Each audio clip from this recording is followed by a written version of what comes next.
Hermanos, les saludo en el amor del Señor. Les voy a pedir que tengan sus Biblias abiertas, la lectura que hacíamos de Eclesiastés 3, y en el cual vamos a meditar en esta noche, el capítulo completo. Comentarles también que, bueno, como el pastor lo ha dicho muchas veces, y la hermana Alejandra también lo decía, es un libro maravilloso, el libro de Eclesiastés. Yo recuerdo, y como anécdota lo comento, yo la primera vez que me dispuse a leer este libro completo, lo leí completo al tiro porque comencé a leerlo y no pude parar. Y después me di cuenta que no era tan extenso, eran 12 capítulos.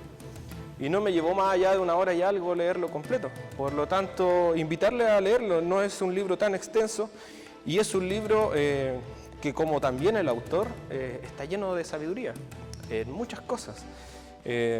Tomando a veces un solo versículo uno tiene para meditar el día completo. Y hay muchas cosas, como también algunas cosas que al estudiarlas se me aclararon más también, y cosas que quizás no entendía al principio, pero después también buscando literatura, que también es bueno apoyarse siempre cuando uno no conoce las cosas, para la mayor comprensión de la lectura. Entonces, le voy a pedir que tenga su Biblia abierta. También comentarle que para una mejor comprensión del texto lo vamos a dividir en tres partes, ¿ya? En tres partes, ya que la lectura como natural como que tiene unas pausas, ¿ya? Entonces les voy a pedir que tengan su Biblia abierta. Eclesiastés entonces, del capítulo 3, del versículo 1 al 8, vamos a meditar en esta primera parte, que lleva por título, dice: el Señor es soberano sobre el tiempo y tiene control sobre todas las cosas, ¿ya? Leo yo, le pido que siga la lectura con su vista. Dice: todo tiene su tiempo, y todo lo que se quiere debajo del cielo tiene su hora.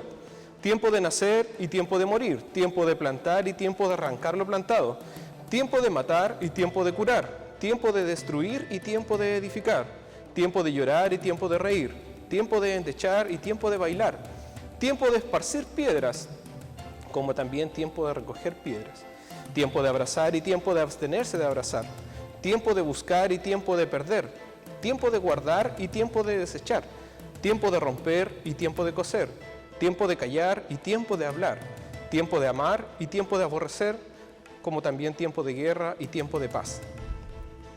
Sin duda la palabra que más resuena en el oído es la palabra tiempo, la palabra tiempo. Y yo, antes de comenzar, dije, bueno, no me voy a poner a investigar ni a comentarle a mi hermano lo que dice la física, ni la ciencia acerca de lo que es el tiempo, sino que desde el punto de vista de la Biblia, nosotros tenemos que entender, la palabra de Dios dice que Dios es el creador de todas las cosas. Por lo tanto, el tiempo dice que es creación de Dios. Dios es el creador del tiempo. Por lo tanto, lo primero que estableceremos es que Dios es el creador del tiempo. Y como Dios es un Dios soberano, Dios está en control del tiempo y de todo lo que pasa bajo el sol, dice la Escritura. Por lo tanto, lo primero que establecemos es que el tiempo es creación de Dios y que Dios es soberano sobre todas las cosas. Por lo tanto, Dios también es soberano sobre el tiempo. El versículo 1 dice: todo tiene su tiempo. Y luego dice: y todo lo que se quiere bajo el sol tiene su hora. Por lo tanto, el Señor estableció el tiempo, dice, para los hombres, porque Dios lo entendemos como un ser, dice, atemporal. El Señor dice que habita en la eternidad. Dice que Él fue en el principio, como también hasta la eternidad misma. Porque no voy a decir el fin, porque Dios no tiene un fin, ni un principio. También lo comentaba el pastor en la mañana. Por lo tanto, nosotros estamos sometidos al tiempo. Dios no está sometido al tiempo. Dios está fuera del tiempo, excluido del tiempo. Pero es soberano sobre el tiempo, porque el tiempo es creación de Dios. Habiendo entendido esto, cuando empezamos a avanzar en los versículos, en el versículo 2 dice que, y esto también me voy a detener un poco, dice: hay un tiempo para nacer y un tiempo para morir. Y en ese tiempo, desde que nosotros nacemos hasta que nosotros morimos, suceden todas estas cosas que el predicador de Eclesiastés menciona. Tiempo de amar, dice, tiempo de aborrecer, tiempo de recoger piedras, tiempo de botar las piedras, y una serie de cosas que él menciona que se hacen en el tiempo. Ahora, decíamos que Dios es el creador del tiempo y es soberano sobre el tiempo. Y después el versículo 2 dice que Dios nos ha establecido para nosotros un tiempo para nacer, como también un tiempo para morir. Lo que nos vuelve a recordar la soberanía y el control de Dios. Por lo tanto, Él estableció que el hombre y nosotros naciéramos en un momento, como también que muriéramos en otro momento. Ahora, lo importante también es entender qué es para nosotros la vida, qué es para nosotros el tiempo que Dios me dio. Pensemos la vida como sinónimo ahora de tiempo, un lapso de tiempo que el Señor me permitió. ¿Qué es el tiempo? ¿Qué es la vida? Dice, es un regalo de Dios. Es un regalo de Dios. Como que yo viniera y tomara un obsequio, se lo entrego a un niño y le digo, esto es para ti, para que goces de él, para que vivas, para que lo utilices. El Señor nos ha regalado la vida, nos ha regalado el tiempo. Por lo tanto, y esto, para que nosotros también lo entendamos, es un regalo o un don de Dios. El tiempo, la vida, es un don de Dios, es un regalo de Dios. Y que Dios lo ha dado para todos los hombres por igual. Y eso es lo que nosotros, desde el punto de vista teológico, se conoce como la gracia común de Dios, que es lo que Dios da para todos los hombres. Para buenos y malos, para justos e injustos, Dios les dio un tiempo de vida. Mateo 5:45 dice, para que seáis hijos de vuestro Padre que está en los cielos, que hace salir el sol, que es aquel que marca el principio del día y el término del día cuando el sol se esconde, el tiempo. Dice que el sol sale sobre malos y buenos y hace llover Dios sobre justos e injustos. Por lo tanto, el tiempo y la vida son un don de Dios, es un regalo de Dios y Dios los da para todos los hombres por igual. Es parte de la gracia común de Dios para toda la humanidad. Por lo tanto, para todos los hombres se ha establecido un tiempo de vida. Y dice que es una bendición de Dios. Y aquí es donde comencé yo también, como siempre lo hago cuando comparto la palabra, a cuestionarme ciertas cosas a mí mismo. Y yo me pregunté, ¿cómo usted utiliza el tiempo? ¿Cómo utilizo yo el tiempo? Porque esa pregunta me la hice yo primero. ¿Cómo vemos nosotros como creyentes el tiempo? ¿Lo vemos realmente como un regalo de Dios? ¿Lo vemos como un don de Dios? ¿Lo valoramos realmente como un don de Dios o un regalo de Dios, el tiempo, la vida que el Señor me entregó?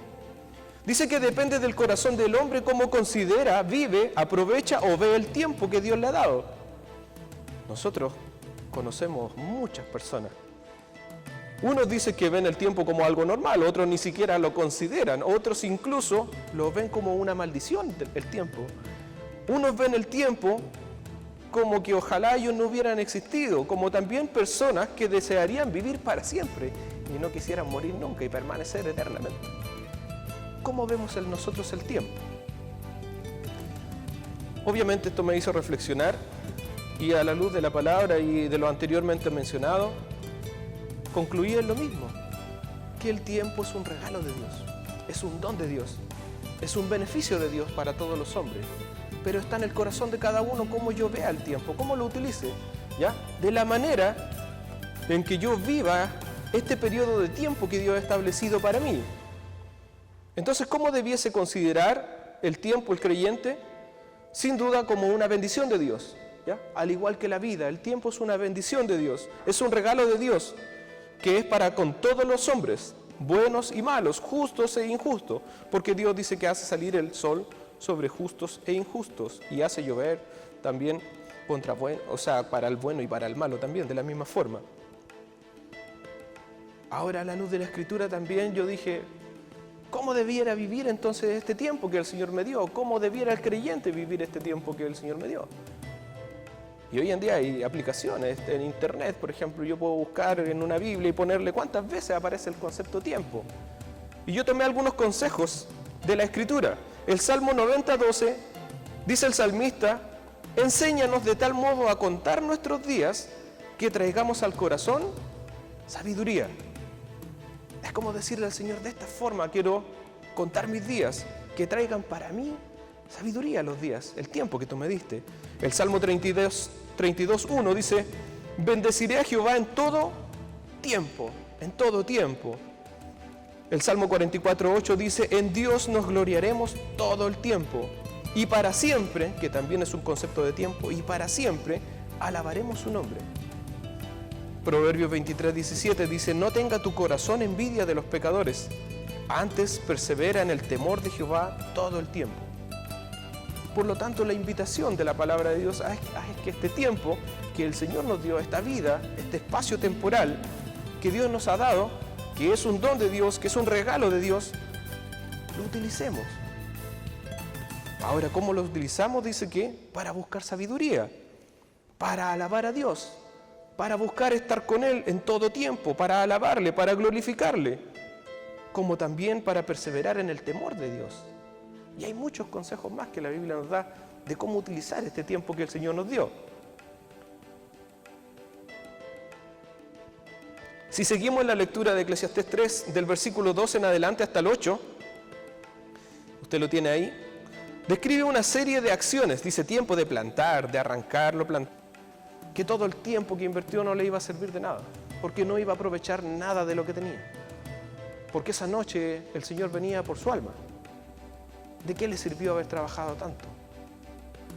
De nada, no tuvo ningún provecho, dice el predicador. Entonces, para concluir esta parte, dice que el trabajar o tener un oficio es don de Dios, para vivir honrada y dignamente, es bueno ante los ojos de Dios. El problema está si nos afanamos en el trabajo e invertimos toda la vida y el regalo del tiempo que Dios nos da en el trabajo. Eso no es provechoso. Como diría el predicador, es vanidad, es pasajero, es pérdida de tiempo. Hay cosas más importantes. También, leyendo una literatura, un pastor decía, si no considero a Dios en mi trabajo o en mi oficio, mi trabajo no será provechoso. Pablo dice que todo lo que hagamos, dice, sea para glorificar al Señor. Por lo tanto, si yo estoy en mi trabajo, debiera buscar incluir al Señor en mi trabajo. Este pastor decía, bueno, si no consideramos a Dios en nuestro tiempo, en nuestro trabajo, ni oficio, tampoco será provechoso. Dice, también hay cosas más importantes en que invertir nuestro tiempo. Ahora, también el versículo 11, la segunda mitad, como que nos deja claro esto. Dice que Dios ha puesto eternidad en el corazón del hombre, pero sin que el hombre alcance a entender la obra que Dios ha hecho desde el principio hasta el fin. Por lo tanto, dice que en el fondo el entendimiento del hombre es limitado. Por eso dice, no logra percibir la buena voluntad de Dios. Por lo tanto, por eso muchas veces el hombre se afana en la vida en tener cosas que no son de provecho. Como dice el dicho por ahí, o como dice la Escritura también, que nosotros dice que del vientre de nuestra madre salimos desnudos. Y así también volveremos. Salimos del polvo de la tierra y al polvo de la tierra volveremos. Y nada hay que yo me pueda llevar. Yo siempre me recuerdo que cuando era niño, una vez me soñé que me encontraba mucho dinero. Y yo me ponía contento en el sueño y cuando despertaba me revisaba dentro de la cama. Y yo me daba cuenta que la vida a veces, si nosotros consideramos la vida de esa forma, es pasajero. Nosotros nacimos, cuando nos vamos a morir, nada nos llevamos. Por lo tanto, todo lo que hayamos tenido acá o no que nos hemos afanado en nuestra vida, no tiene ningún propósito en la vida eterna. Sigamos continuando, los versículos ahora del Eclesiastés 3, del 12 al 15. Dice, yo he conocido que no hay para ellos cosa mejor, y aquí viene el propósito de la vida del hombre, y lo que es lícito, el contentamiento de la vida. Dice, no hay cosa mejor que alegrarse y hacer bien en la vida, y que también es don de Dios, es un regalo de Dios que el hombre coma y beba, y que goce del bien de su trabajo. He entendido que todo lo que Dios hace también es perpetuo, y que de ello no se añadirá ni se disminuirá. Y lo que Dios hace, dice, y Dios lo hace, para que delante de Él teman los hombres. Dice, aquello que fue ya es, y lo que ha de ser fue ya, y Dios restaurará lo que pasó. El predicador del versículo 12 al 15 está diciendo que él ha comprendido, porque dice, yo he conocido. También dice más adelante, he entendido. Él dice que él ha entendido, él ha comprendido estas cosas.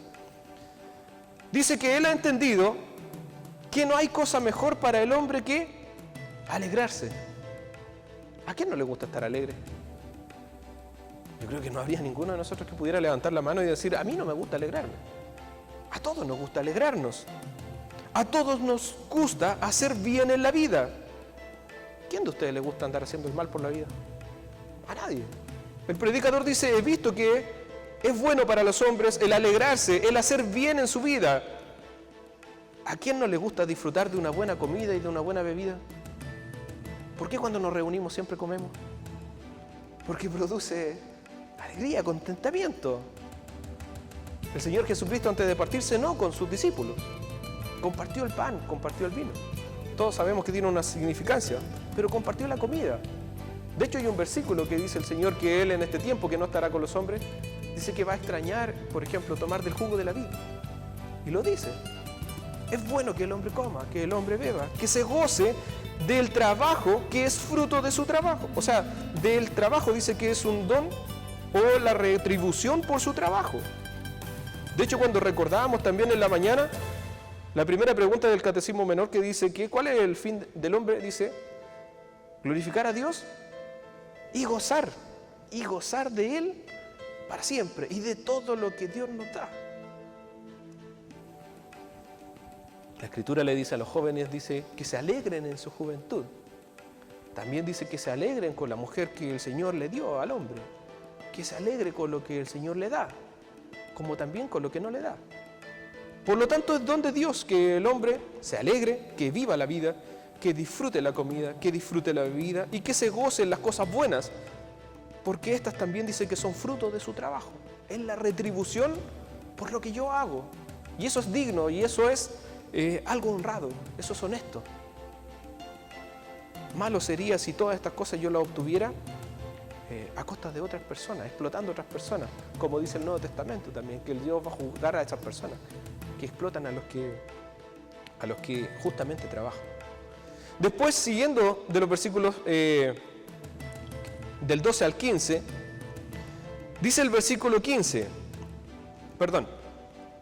en los versículos siguientes, dice, versículo 14, he entendido que todo lo que Dios hace, dice, será perpetuo. Sobre aquello, dice, no se añadirá ni se disminuirá, y todo lo que hace Dios, dice, y todo lo hace Dios, dice, para que delante de Él teman los hombres.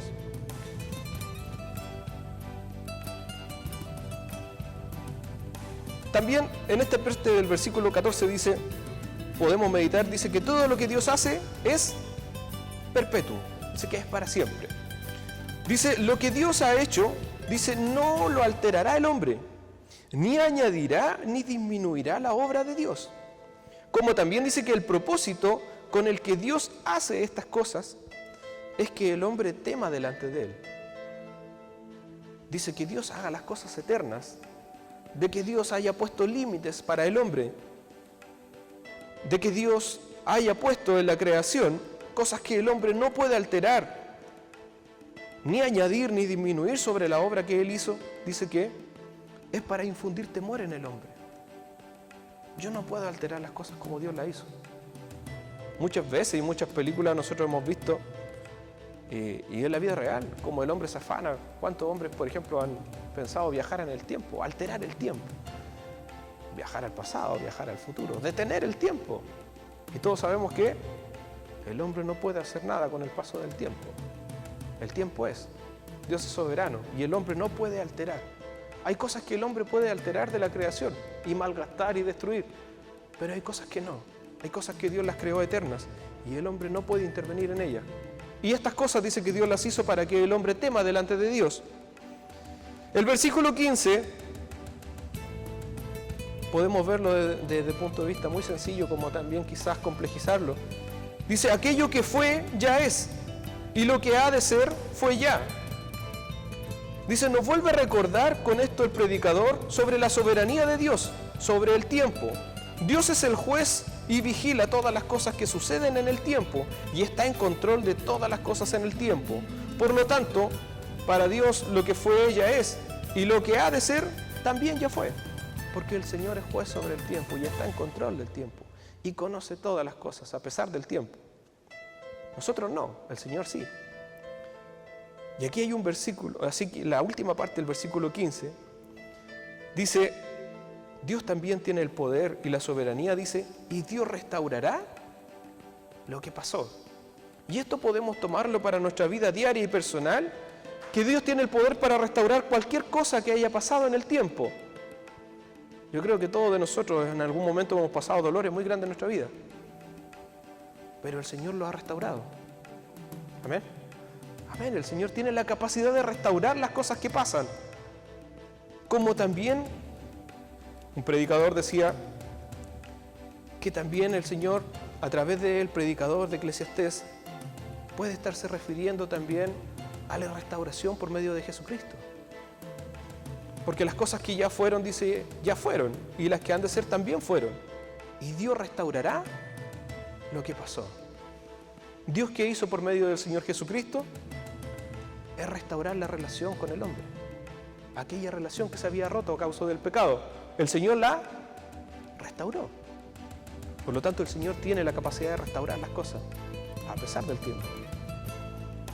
Y para ir terminando, encontramos la tercera sección del tiempo, o sea, la tercera sección del texto, perdón. Estamos hablando mucho del tiempo. La tercera sección del texto, que la vamos a entender en Eclesiastés 3, del 16 al 22.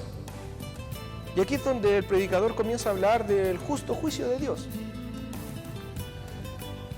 Le pido que siga la lectura. Dice: vi más debajo del sol, y en lugar de juicio allí impiedad, y en lugar de justicia allí iniquidad. Y dije yo en mi corazón: al justo y al impío juzgará Dios, porque allí hay un tiempo para todo lo que se quiere y para todo lo que se hace. Dije en mi corazón: es así, por causa de los hombres, para que Dios los pruebe, y para que ellos mismos vean que son semejantes a las bestias. Porque lo que sucede a los hijos de los hombres y lo que sucede a las bestias es un mismo suceso. Como mueren los unos, también mueren los otros, y una misma respiración tienen todos. Ni tiene más el hombre que la bestia, porque todo es vanidad o pasajero. Dice: todo va a un mismo lugar, todo es hecho polvo, y todo volverá al mismo polvo. ¿Quién sabe que el espíritu de los hijos de los hombres sube arriba y que el espíritu del animal desciende abajo de la tierra? Así pues, he visto que no hay cosa mejor para el hombre que alegrarse en su trabajo, porque esta es su parte. Porque ¿quién lo llevará para que vea lo que ha de ser después de él? Aquí el predicador sigue continuando la idea anterior. Dice que él observó que era bueno, en la parte anterior dice que él observó que era bueno que el hombre viviera de su trabajo, que se gozara, que se alegrara, que hiciera el bien, dice. Como también dice que era bueno que comiera y que bebiera y que se gozara del fruto de su trabajo, que era bueno. Pero como decía, en la primera parte ya hablaba de cosas buenas y malas que suceden en el tiempo, el predicador que dice que también vio cosas malas en el tiempo, en la tierra. Dice: vi debajo del sol, dice, en lugar de juicio, impiedad, y en lugar de justicia, encontró iniquidad. Dice, el predicador dice que aparte de todo lo bueno que había observado en los versículos anteriores, él observó que en vez de juicio había impiedad, que en lugar de justicia había iniquidad. ¿Quién de nosotros no se da cuenta de esas cosas? ¿Observamos injusticia nosotros? Yo creo que todos los días. ¿Observamos impiedad? Todos los días. Y el predicador también lo observó. Vio cosas buenas, como también vio cosas malas. Ahora, yo le pregunto, ¿acaso Dios no tiene el poder para controlar la maldad del hombre? ¿Acaso Dios no es bueno porque permite estas cosas? ¿Por qué Dios permite las injusticias? ¿Por qué Dios permite la maldad? ¿Deja de ser soberano Dios cuando suceden estas cosas? Y la respuesta es que no. La respuesta es que no.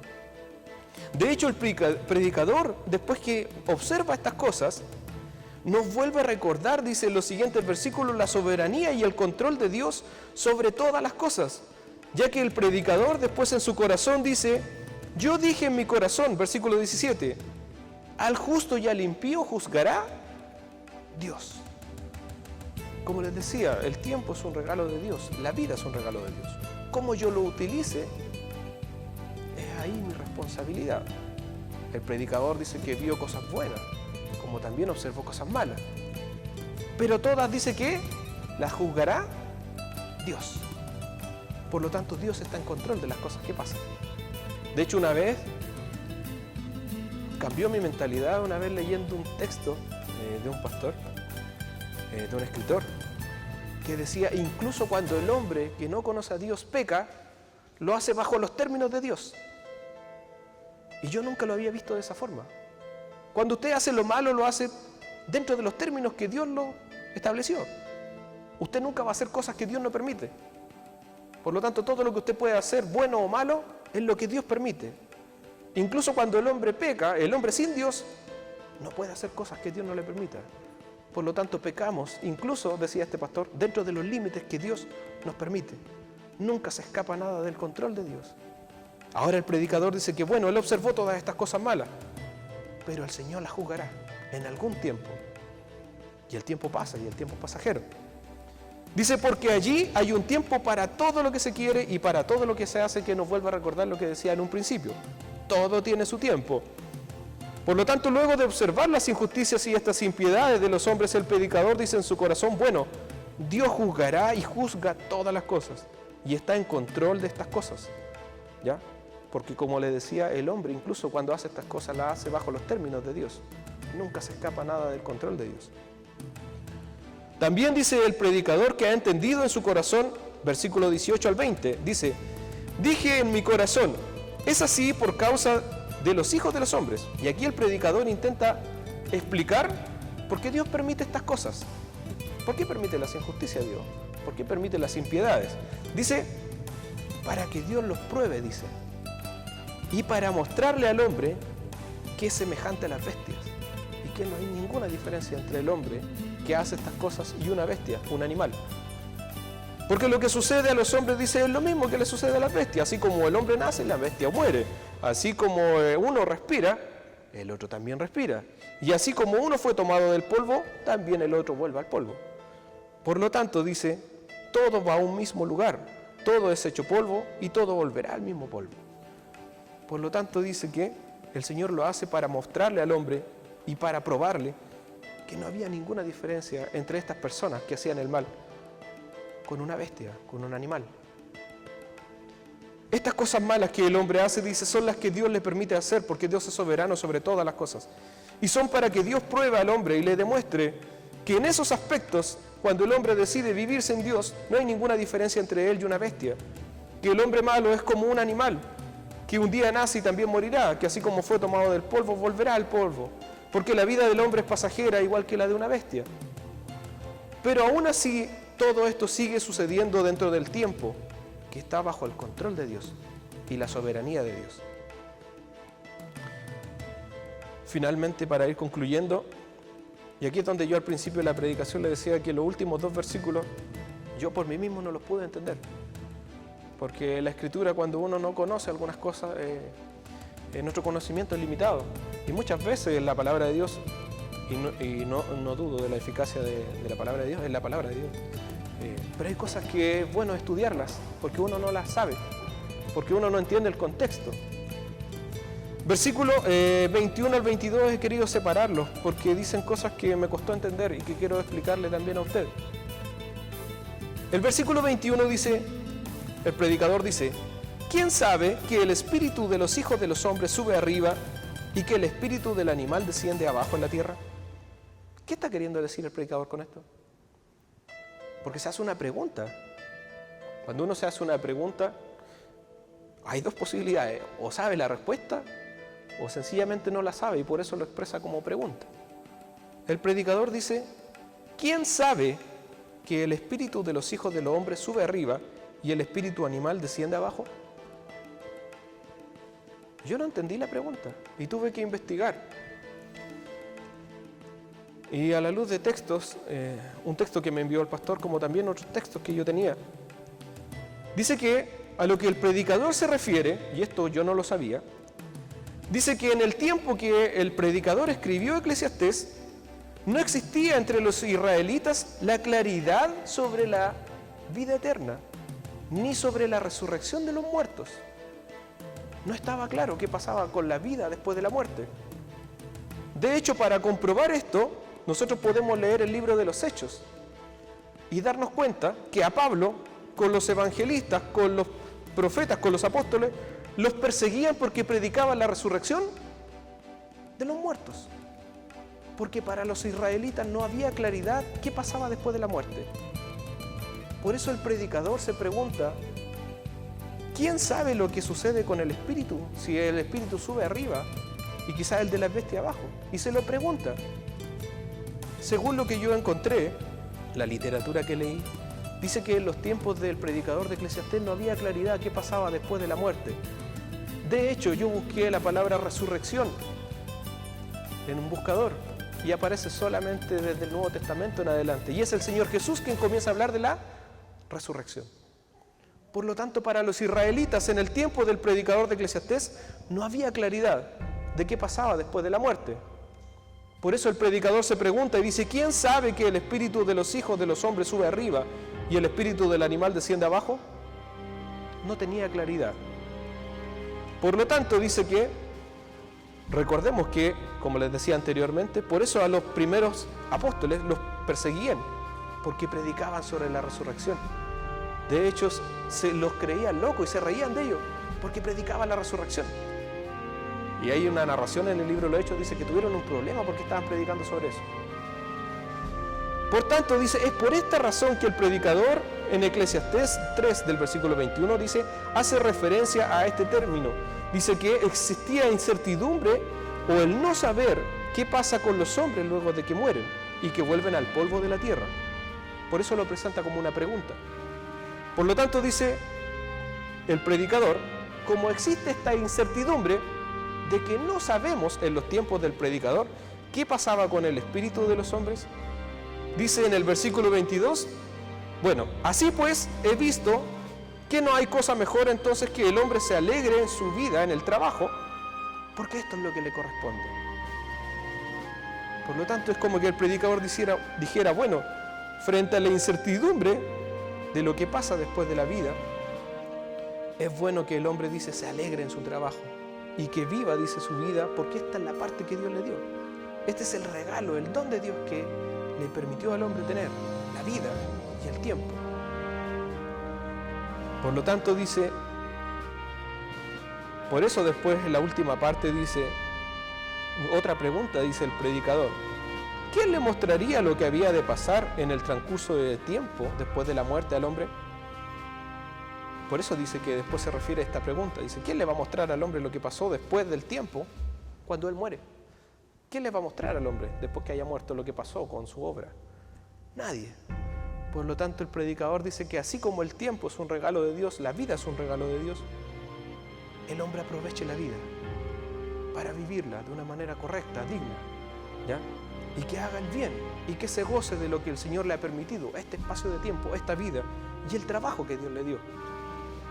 Porque es bueno, porque esto es lo que le corresponde. Cuando el predicador dice, esta es su parte, es decir, esa es la retribución que tendrá en esta vida. Ese es el bien que yo puedo recibir en esta vida, ¿ya? El fruto de mi trabajo. Conclusiones finales, desde principio a fin, porque leímos el capítulo completo. Dice, todo tiene su tiempo en esta vida y todas las cosas pasan por el control soberano de Dios. Dios es el creador del tiempo y el tiempo no pasa sobre él. La vida y el tiempo son un precioso don o regalo de Dios. Por tanto, el creyente ha de aprovecharlo al máximo. Dice, no es bueno afanarnos e invertir todo el tiempo y esfuerzo en el trabajo, porque es pasajero y es vano. Dios creó todas las cosas hermosas, aunque el hombre no alcance a entenderlo.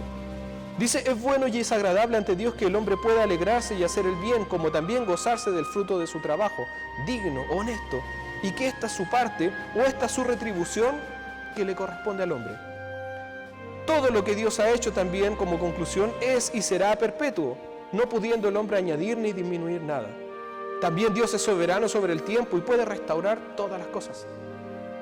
Dios permite también al hombre hacer impiedad e injusticia para mostrarle que no hay diferencia entre el comportamiento del hombre y las bestias. Ambos son iguales ante los ojos de Dios. Tiempo o vida, dice, Él les dio a ambos por igual. También les dio la capacidad de respirar a uno y al otro, como también uno y el otro vuelven al polvo de la tierra, porque Dios es soberano y determinó la vida y la muerte para ambos. Como decía el pastor en la mañana, tanto el necio como el sabio mueren. El bueno y el justo mueren. El hombre y la bestia mueren. Finalmente concluir que nosotros, a diferencia, dice, del predicador, que quizás no tenía la clara certidumbre de qué pasaba después de la vida y de la muerte, nosotros sabemos lo que pasa después de la muerte, ¿cierto? Tenemos claridad de lo que pasa después de la muerte. Y aquí es donde viene lo que a mí más me hizo reflexionar. Entonces, si yo sé lo que pasa después de la muerte, ¿cómo voy a invertir mi tiempo? ¿Qué voy a hacer con este don que Dios me dio? ¿Qué voy a hacer con mi vida? ¿La voy a utilizar para afanarme? No debiera ser. Por lo tanto, si yo sé y tengo claridad que después de la muerte yo pasaré a la vida eterna, ¿en qué voy a invertir ahora mi tiempo? El predicador quizás no lo sabía. Los israelitas no lo sabían. Nosotros lo sabemos. Pero entonces, ¿qué vamos a hacer con este tiempo? Como decía el salmista, dice que el Señor nos ayude a adquirir sabiduría, dice, para contar nuestros días, para que lo que hagamos, dice, sea para alabar a Dios, para glorificar a Dios, para trabajar en su obra. Como Pablo dice, si vivimos, para el Señor vivimos, y si morimos, para el Señor morimos, porque del Señor somos, a Él le pertenecemos. Por lo tanto, nosotros que tenemos claridad después de la muerte, de qué pasa con nosotros, debiéramos invertir nuestro tiempo en las cosas eternas, no en las cosas pasajeras, no en las cosas vanas, como dice el predicador, no en las cosas que son pasajeras y que tienen un término, ¿ya? Y así como yo puedo estar gozándome, puede que el tiempo de mañana no sea gozo. Y que así como puedo estar descansando hoy, quizás mañana no, me toque trabajar. Y el tiempo pasa y las cosas pasan. Pero el Señor dice que, y la palabra de Dios es eterna. Y lo que el Señor nos ha ofrecido también es eterno. Oremos. Padre Celestial, gracias, Señor, por el don de la vida. Gracias, Señor, por este regalo precioso que es el tiempo que tú nos has dado. Ayúdanos a entendernos por medio del predicador, Señor, de que hay tantas cosas, Señor, en las que invertimos nuestro tiempo que son vanas, Señor, que son pasajeras y que no debiéramos ni siquiera invertir tiempo. El predicador mencionaba cosas infructuosas. La palabra de Dios dice que muchas veces somos partícipes de obras infructuosas de la carne, Señor. Ayúdanos, Señor, a vivir una vida plena, Señor. Ayúdanos también, como dice el predicador, que es lícito, Señor, que nosotros nos gocemos, que en la retribución de nuestro trabajo, Señor, podamos gozarnos de los bienes que tú nos das. Ayúdanos a ser honestos en nuestros trabajos. Ayúdanos a vivir de una manera honrada, de una manera digna. Como también, Señor, sobre todas las cosas, ayúdanos a utilizar el tiempo y la vida que nos diste, Señor, como un regalo que te pertenece a ti, para glorificarte en todo tiempo, para que todo lo que hagamos, Señor, sea para la honra y gloria tuya. Te agradecemos, Señor, porque por esta palabra, Señor, podemos entender muchas cosas. Gracias, Señor, porque podemos leerla y comprenderla, Señor, y entenderla. Gracias, Señor, también te damos, Señor, por aquello, Señor, que tú le has dado la facilidad, Señor, de haber podido llegar hasta aquí, Señor. Como también quizás aquellos que por medio de las grabaciones que se hacen puedan recibir esta palabra en sus hogares. Te agradecemos por todo y la gloria es para ti. En el nombre de Jesús. Amén.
siempre, ante su trono estaré. Me llenará el amor de Cristo, al su rostro contemplar. Yo le amaré por siempre, su alabanza cantaré, su alabanza cantaré, su alabanza cantaré, su alabanza cantaré. Más profundo que el mar, más allá del cielo estoy. Me bastará.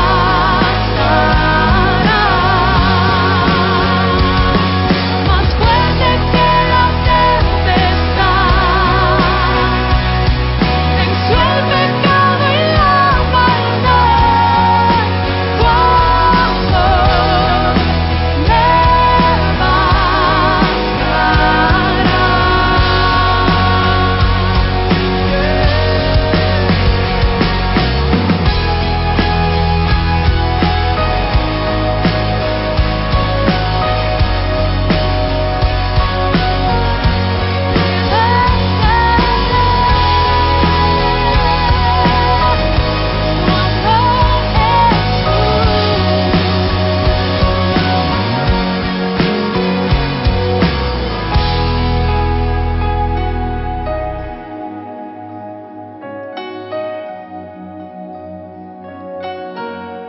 suficientes para mí.